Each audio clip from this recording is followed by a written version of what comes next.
Hi guys, welcome back to another video. So I'm still recovering from my flu or cold or whatever it is, but I wanted to kind of go back to my sketchbook since it's been like a few weeks since I've even touched my sketchbook, either for drawing or painting. But today we are going to be doing some painting because I kind of want to add some more color to the sketchbook, and I kind of like because this sketchbook has thicker paper that I'm able to use gouache a little bit more freely. But yeah, for the sketch, I have some sketches of Ayaka already pre-done with the palette color ENO in the colored pink. And then I'm going to do a little bit of a cleaner sketch using the Pirsmacolor color base and the color Carmine. And I already did a little bit on the Ayaka on the right side, so apologies for that, but we'll just skip into me doing a bit of a cleaner sketch. And it also kind of helps for you guys to be able to see what I've already sketched out a little bit cleaner. So, I did kind of like miss a step in between me sketching and painting, and that's because I kind of forgot to erase the lighter lines. The whole point of me of using the red and pink kind of colors for sketching is that I don't really want the lines to stand out too much when painting, and the reason why I have to use the Prismacolor Col-Eraser other than the palette color ENO is because that the palette color ENO does dissolve with water, and I do not want it to disappear. So I do need the Prismacolor Col-Eraser to kind of remain as a little bit more of a permanent line, but it's going to be able to quickly blend with the paint nicely because it's not like a dark grayish black color like graphite is. So here's my watercolor set that I usually like using. I basically have tube watercolor paints that I squeeze into this palette, and I've been using this palette for a couple of years now. And yeah, Holbein is still my favorite for watercolor. I think back when I was learning how to use watercolor and when I got used to it, because I believe I used the Sakura Koi watercolor set for quite a while, and then I swapped over to Holbein, and then I have a little bit of Winsor & Newton, and I have Grumbacher and M. Graham & Co. as well, kind of mixed into that palette. But for the most part, I do use the Holbein paints. And for like more recently, whenever I need to do a refill, I would go onto Jet Pens and look for the refills. I bought refills from Japan last time I was there in 2019, and then I kind of like my main set of watercolors, the 18 set from Holbein, because I got them for like a sale, I think sometime on eBay. I believe right now they're super expensive, so I'm probably just gonna take my time to refill just individual tubes if I need to, since there's a lot more colors I like to kind of go through more than some other ones. So I use the watercolor as kind of like a little bit of a base for planning out a little bit of lighting and color, as well as kind of giving the gouache a place for it to grip onto other than the smooth paper. So yeah, we're moving on to gouache, and I'm using the HIMI MIYA jelly gouache, which it's still my favorite type of gouache to use.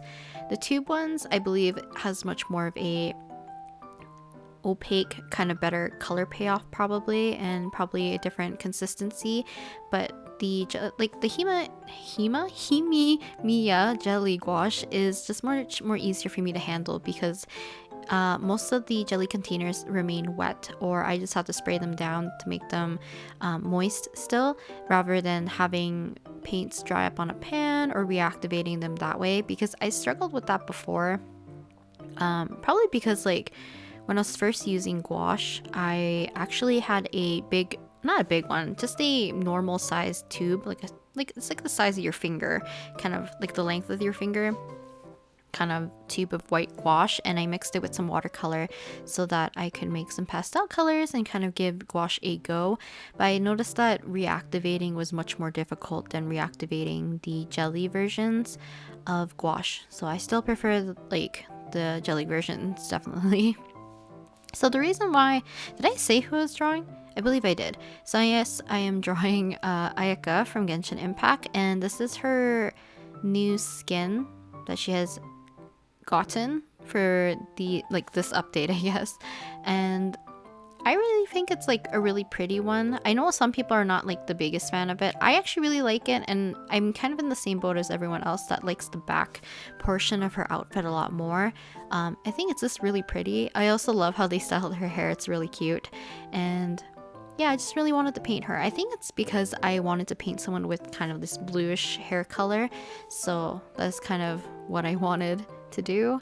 And I just kind of thought about 2 kind of poses. I didn't really want to fit her entire outfit because I didn't want to spend too long on the spread. Because I'm still feeling a little bit sick, I decided to split the session to 2 days. But you guys are gonna see it. But once you guys see like the more dramatic lighting change, you'll know that that's the next morning.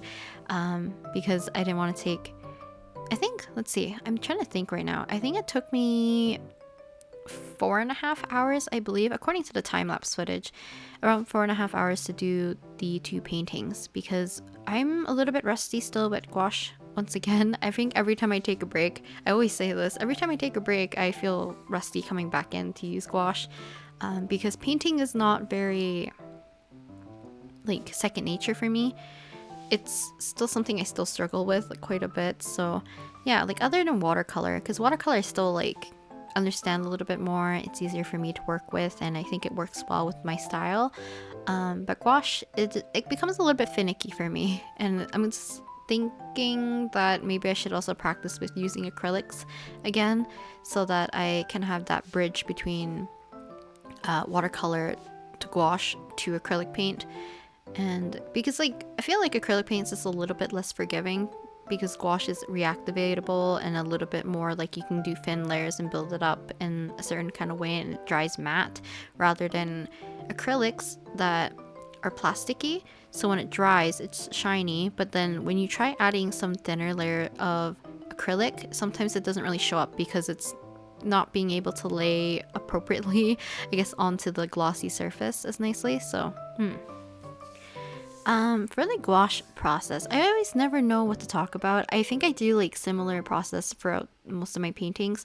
So once I have the watercolor laid down, I start with the skin usually, for 2 reasons. One, I usually like painting the face first, and that usually requires me to paint some skin.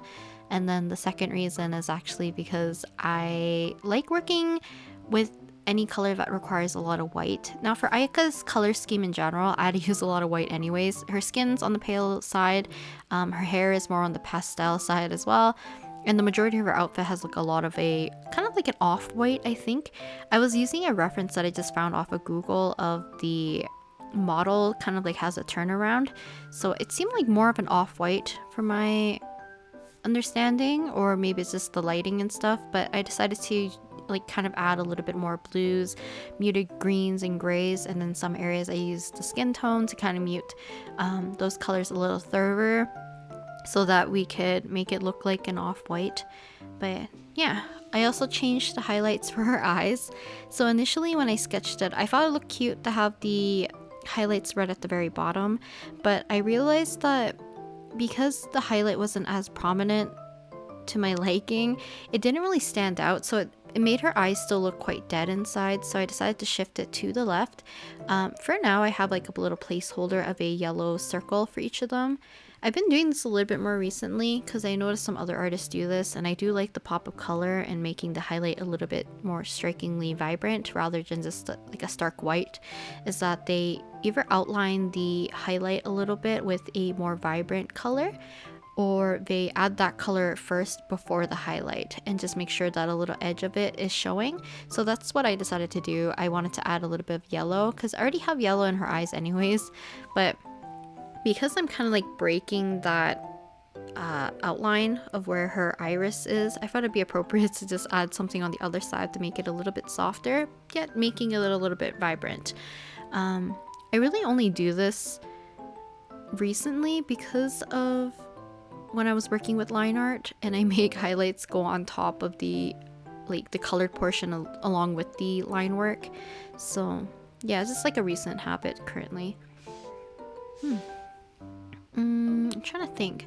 I also switched to doing gouache or traditional art. I actually did traditional art like the entire day today, so I actually have next week's Monday videos already done because I did 2 sessions of painting, and it's kind of to give my wrist a little bit more of a break still.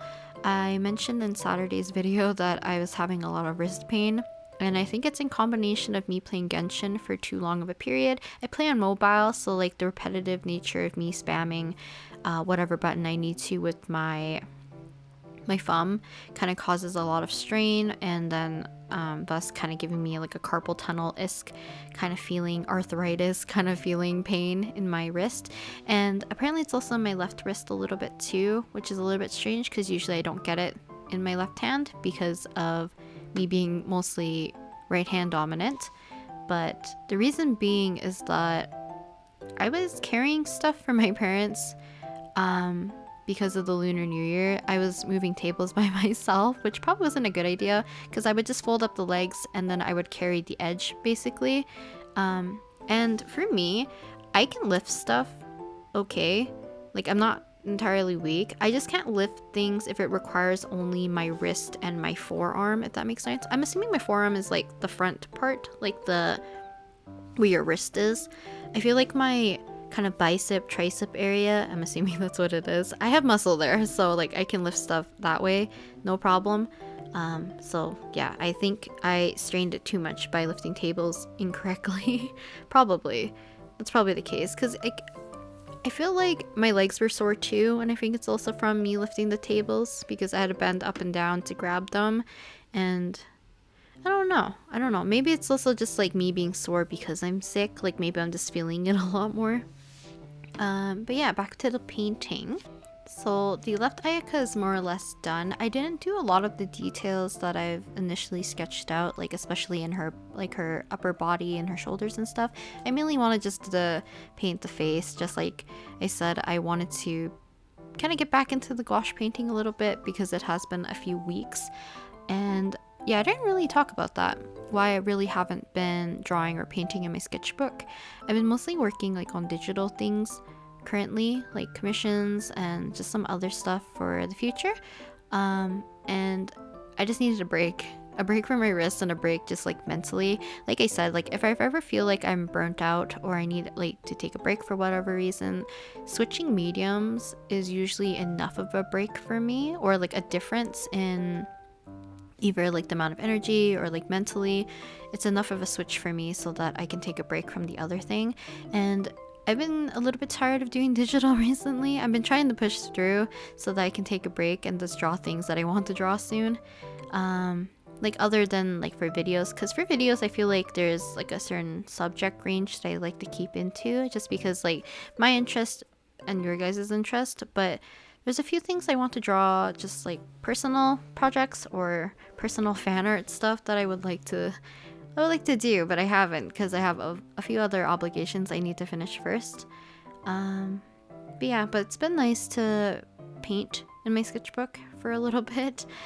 Like I said, I did 2 sessions because it was kind of nice having to paint the backside of the Ayaka on the left. Usually for my sketchbook I go in order, but because I don't want to spoil something on the back side of that page, I am going to do it for next week, hopefully. So yeah. But if you guys have any mediums that you would like me to use for a sketchbook spread, do let me know. Because otherwise I might continue just to do more gouache painting in the future. But if you guys want to see like graphite, actually probably not graphite unless you want like a fully dedicated, more like talking video. Because I feel like I do a lot of graphite for the sketching ASMR sessions, which tend to be like full length, real-time videos. Like I think it's like anywhere between like an hour to 3 hours ish. So yeah, just let me know what you guys would like to see for sketchbook videos. I'm trying to think. I used to do a lot more markers, so I'd be willing to do water-based markers, even alcohol markers again. What else was there? Maybe ballpoint pen, pencil crayons, or colored pencils, whichever you prefer to say. I'm trying to think, what else did I do? Watercolor sketches could be fun to do again, since this paper can take it a little bit better.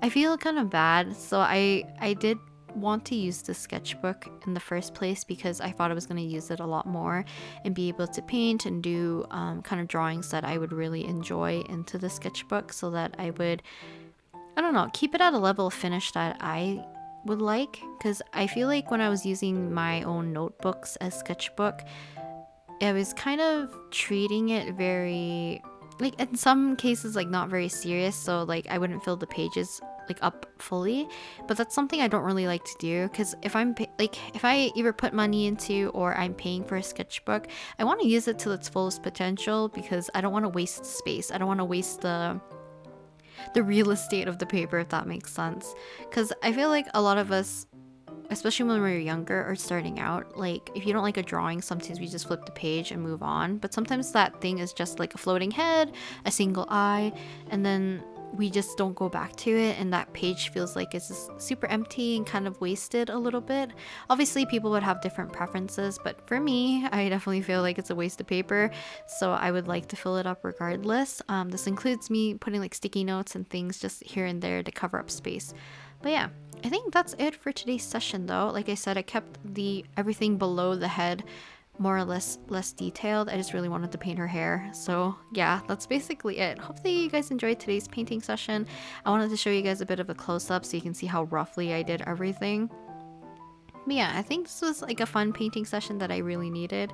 But I'll talk to you guys next time. I also forgot the mole on her other eye on the Ayaka on the right, but yeah, I'll add that in post. I just won't show it in the video.